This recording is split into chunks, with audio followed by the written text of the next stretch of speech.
Oke, selamat datang di channel saya, Ardi Novianta Putra. Di video kali ini saya mau membahas mengenai yang selama ini kalian bingungkan, yaitu adalah time frame. Kenapa kok kita buka time frame H1, trennya itu naik, terus kita naik lagi ke time frame H4, trennya kok jadi turun, dan kalau kita buka lagi ke D1 trennya naik lagi, dan kita buka lagi ke time frame W1 trennya juga naik. Kenapa kok bisa terjadi perbedaan tren-tren seperti itu di antara time frame tersebut? Apalagi kalau teman-teman tradingnya pakai time frame yang kecil, kayak misalnya M15 terus M1.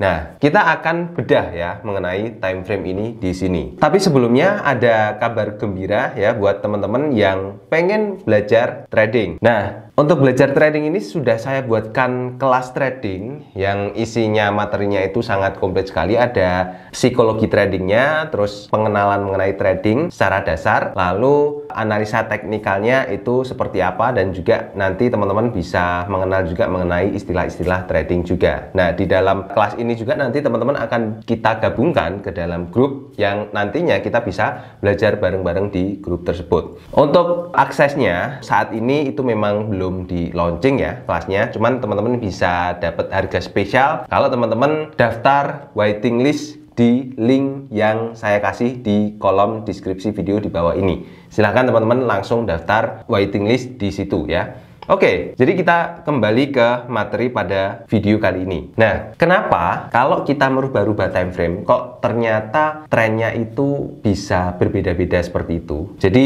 gini teman-teman, ketika kita akan melakukan analisa trading, akan mencari tren jangka panjang, kita harus melihat di time frame yang terbesar dulu, di time frame monthly. Nah, di time frame monthly ini teman-teman akan melihat gambaran secara menyeluruh dari pergerakan marketnya, bahkan sampai ke belakang-belakang ya, sampai tahun 2001 teman-teman bisa lihat pergerakan marketnya di sini. Dan kalau kita baca dari history transaksi di sini, dari time frame monthly ini, teman-teman bisa lihat bahwa pergerakan dari gold ini itu cenderung naik dari tahun ke tahun. Oke, ini dari analisa secara kasat mata di time frame monthly saja. Sebenarnya time frame itu seperti apa sih maksudnya? Time frame itu yang memisahkan antara pergerakan dalam waktu tertentu ya, supaya kita itu bisa mempermudah. Misalnya gini, kalau kita gunakan time frame monthly, artinya di sini setiap 1 bulan itu muncul satu candlestick baru. Jadi pergerakan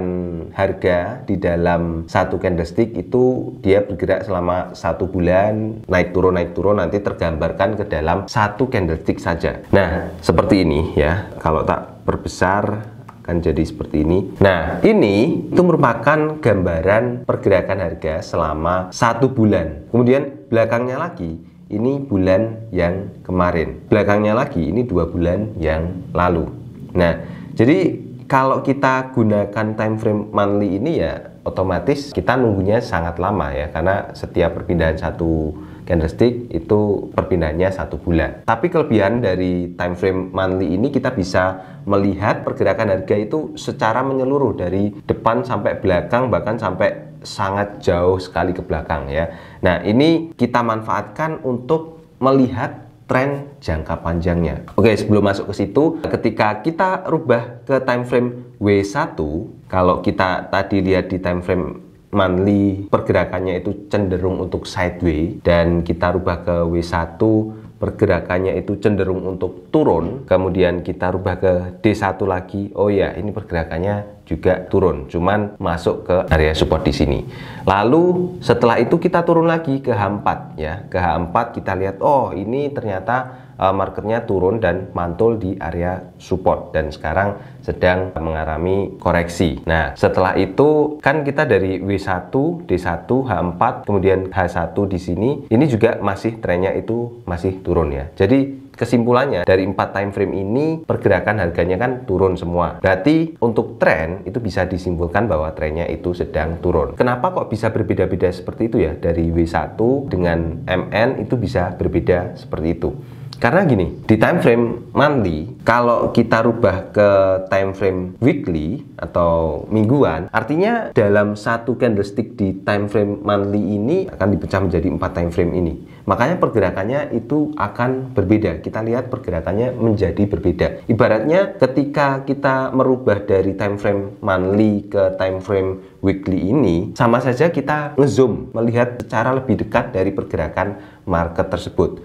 Nah, sekarang bayangkan kalau teman-teman menggunakan mikroskop dan teman-teman lihat misalnya daun. Daun itu kalau dilihat secara kasat mata bentuknya hijau rata seperti itu. Tapi kalau dilihat dengan menggunakan mikroskop, pasti akan terlihat kayak ada kuman-kumannya, ada bakteri-bakterinya, ada sel-sel daun yang sedang bergerak di situ. Nah, gambarannya adalah seperti itu, teman-teman. Semakin kecil teman-teman membuka time frame ini, misalnya sampai ke M1 misalnya ya, nah, teman-teman akan mendapatkan pergerakan harga yang semakin tidak begitu teratur, seperti akan banyak muncul sekali gap ya.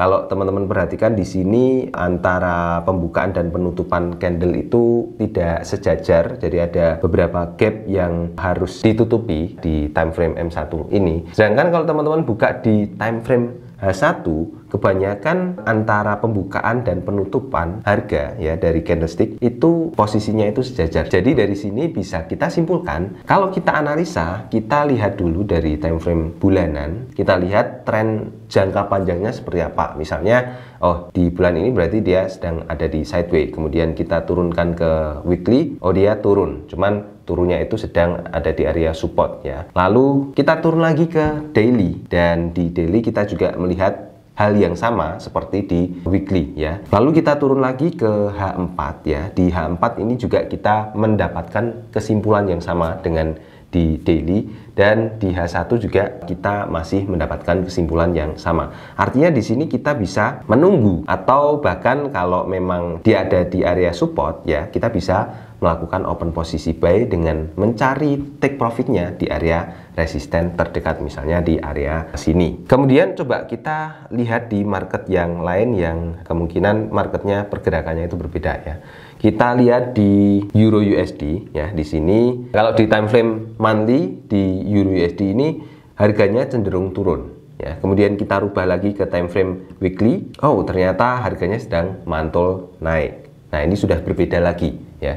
Karena ketika kita lihat di monthly dan kita rubah ke weekly, kita perbesar penglihatan dari candlesticknya. Kita perbesar, kita zoom untuk melihat lebih detail dari pergerakan harganya. Lalu kita lihat ke daily-nya. Nah, di sini bisa terlihat bahwa kekuatan dari mantulnya itu sudah mulai lemah. Kenapa kok sudah mulai lemah? Bisa dilihat dari panjang dari badan candlesticknya yang mulai pendek ya, mulai pendek, dan ini yang terakhir juga lebih pendek dari panjang badan candlestick sebelumnya.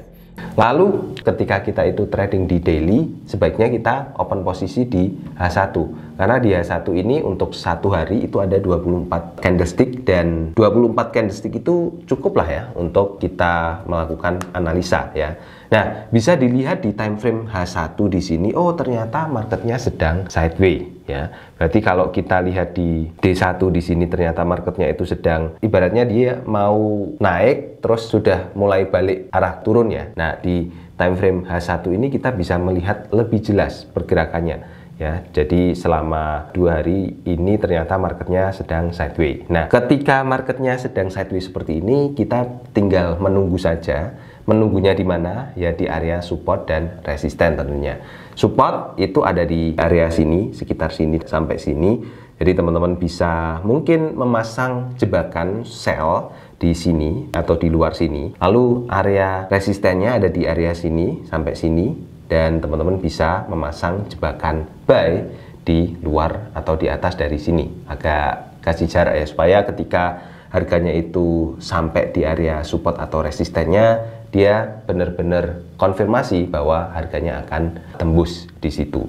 Nah, jadi kira-kira seperti itu pengertian atau alasan kenapa ketika kita lihat setiap time frame itu trennya berbeda-beda. Karena ketika kita rubah dari time frame besar masuk ke time frame kecil ke time frame yang lebih kecil lagi, itu sama dengan kita zoom in dari pergerakan harganya. Jadi kita bisa melihat pergerakan harganya itu lebih detail. Oke, gitu saja teman-teman. Terima kasih sudah nonton video ini sampai akhir. Semoga bermanfaat. Sampai ketemu di video selanjutnya. Bye-bye.